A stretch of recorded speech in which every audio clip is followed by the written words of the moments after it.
So game seven just finished about an hour or two ago. I just got back to the hotel room, just showered, but I wanted to just give some quick thoughts, just some raw thoughts on the series as a whole. And before I even do that, I would say congratulations to the Spurs.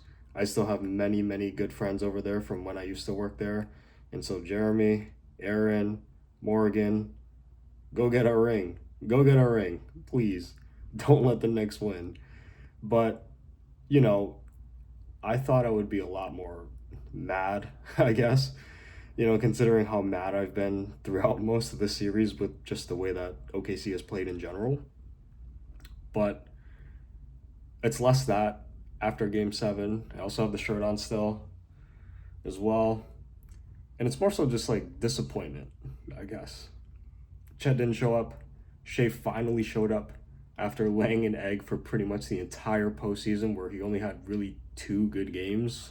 One good game against the Suns, and then another good game against the Lakers. And then tonight, game seven, everything on the line. He had a great game against the Spurs, no doubt about it. Had a really, really good game, but nobody else really showed up. I would say the biggest thing for me is I'm disappointed in the team, and I'm disappointed specifically in Chet. Now, I'm not going to give away my Reddit account or anything like that, but over the last 2 years, including last playoffs, I was very, very, very critical of Chet. And I just thought he wasn't it. Last year, I complained about it, got downvoted a bunch, especially on the Thunder subreddit, about how I just did not think Chet was that good a player. Like, yes, I get it, right? Against any other team, he's amazing.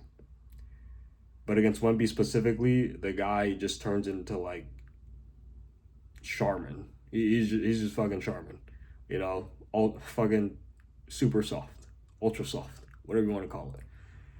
He just doesn't have that dog in him, and I feel like he's just that type of player where it's like he he just doesn't have that aggression. And I understand he had the two injuries last year, so okay, maybe you give him a pass. I didn't give him a pass, but most people give him a pass for that. And okay, sure, right, sure, I can understand that. But then, even though the offseason was obviously shortened because of the fact that we won the title last year, the guy just has not gotten better. He hasn't. I wouldn't say he hasn't gotten bigger or stronger. He has, noticeably, considering how skinny he was when he came in, but he's still skinny like a twig. You got Wemby, who's started to fill out his frame. You can clearly see it, right?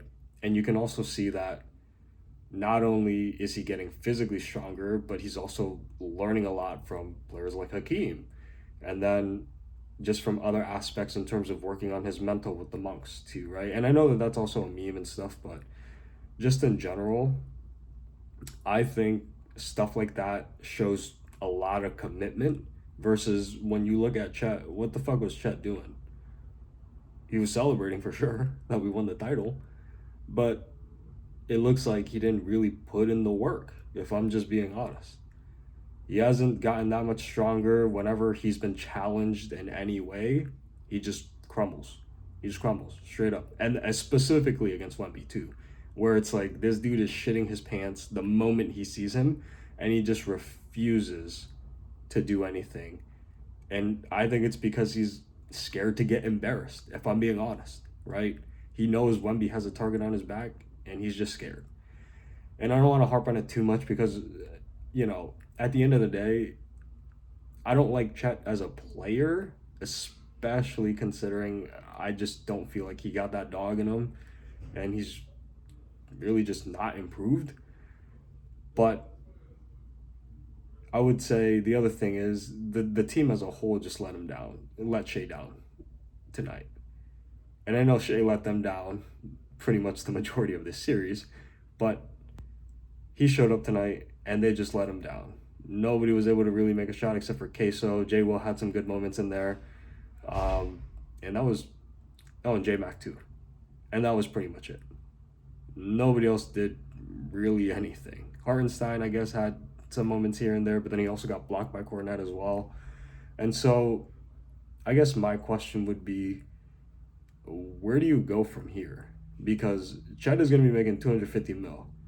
And if I'm being honest, I think DeAndre Ayton, if you had him on this squad, would have probably played better than Chet the majority of this series. And I know that sounds crazy, but I think it's true, right? I don't think he'd be scared. I think the other thing too is just the team as a whole is just so scared to go at Wemby. Wemby had 5 fouls, 8 minutes into the fourth quarter, or maybe it was 7 minutes, one or the other, and they just refused to attack him.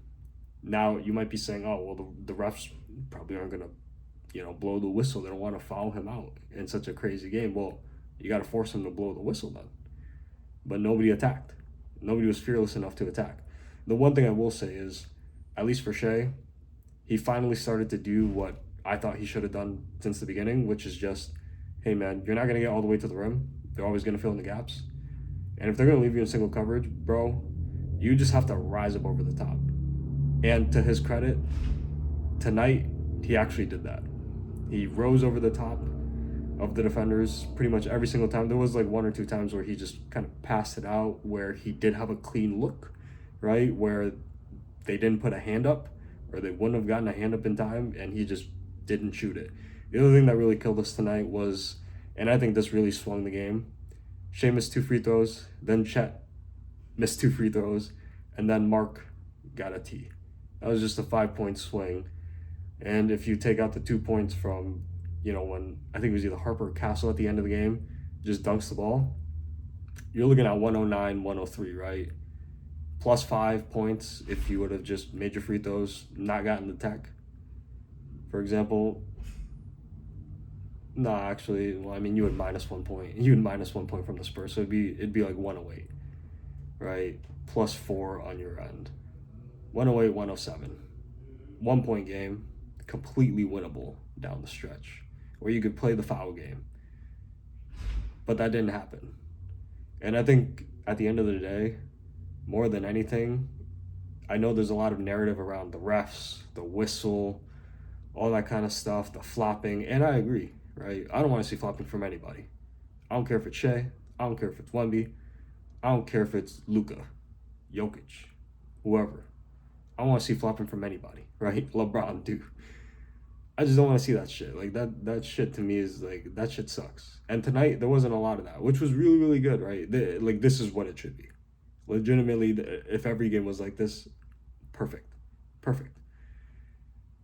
But even with all the narratives and all that kind of shit going on, I think the main thing is just OKC just got out executed, and there's really no other way to go about it, right?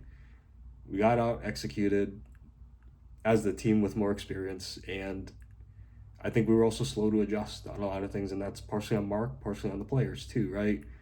I don't know, obviously in terms of behind the scenes, maybe Mark was like, yo, Shea, you just gotta rise up over the top, and he's like, well, it's not really a clean look.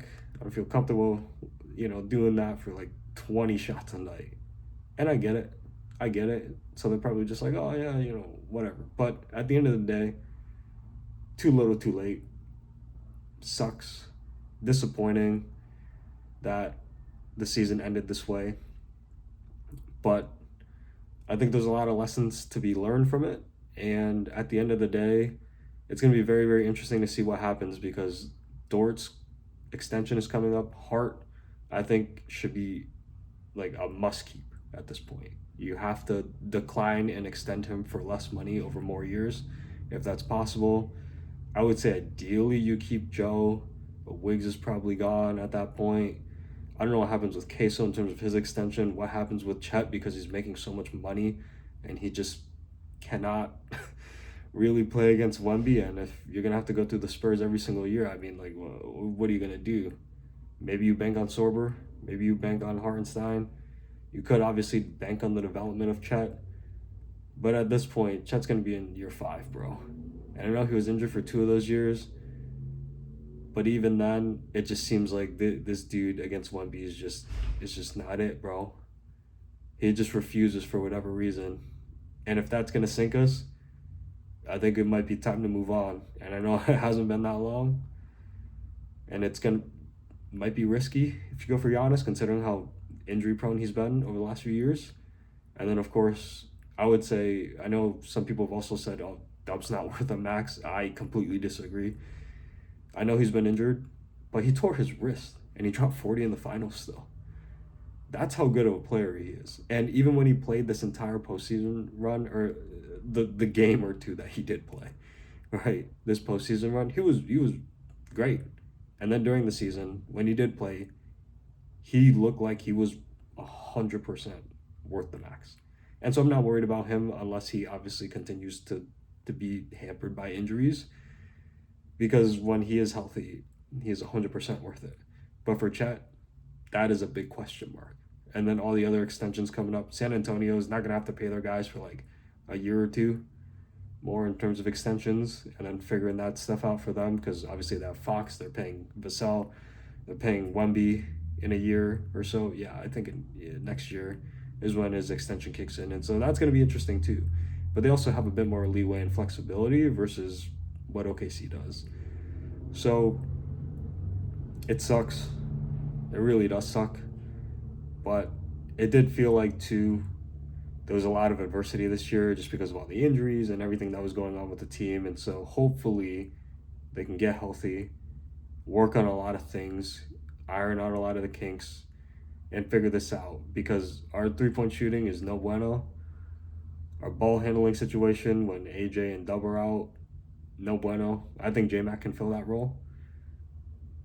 Other situation though, with the bigs, the wings, that's, I don't know, man.